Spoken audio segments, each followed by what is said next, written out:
अमचन music की शानदार प्रस्तुति है।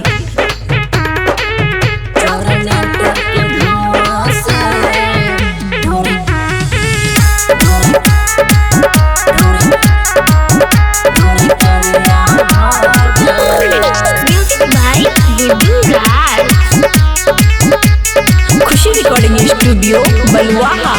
सुने रे छौरा अब नाच नहीं है तो वाला बात हमरा से नहीं है तो ले 500 नाच।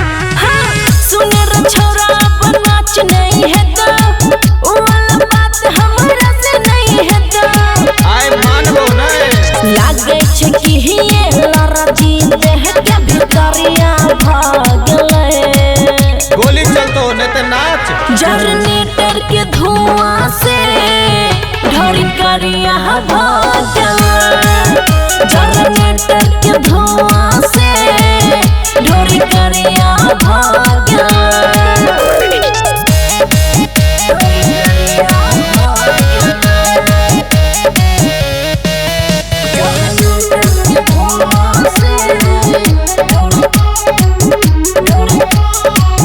बड़ी दर्द में छिए हम, बड़ी सरद में छिए हम, के कमला करे छी हमला बड़ी हरज में छिए हम। कमर हिला कमान तो भाला चलतो।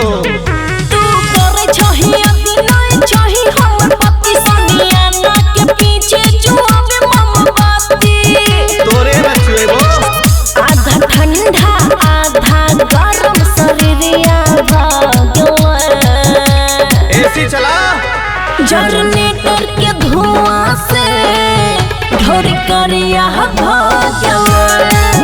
जनरेटर के धुआं से ढोरी करिया भागल।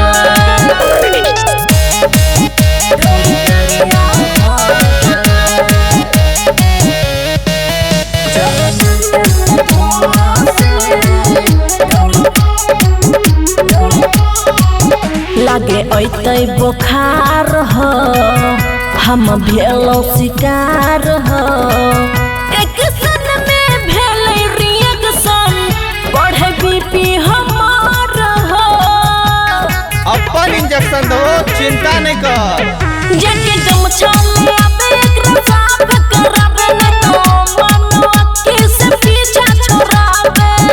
ठीके छे हाथ नहीं तो फेरे हमरा नचरिया भागल। रे पूरा गड्डी। जनरेटर के धुआं से ढोरी करिया भागल। जनरेटर के धुआं से ढोरी करिया भागल। खुशी रिकॉर्डिंग स्टूडियो बलुआहा।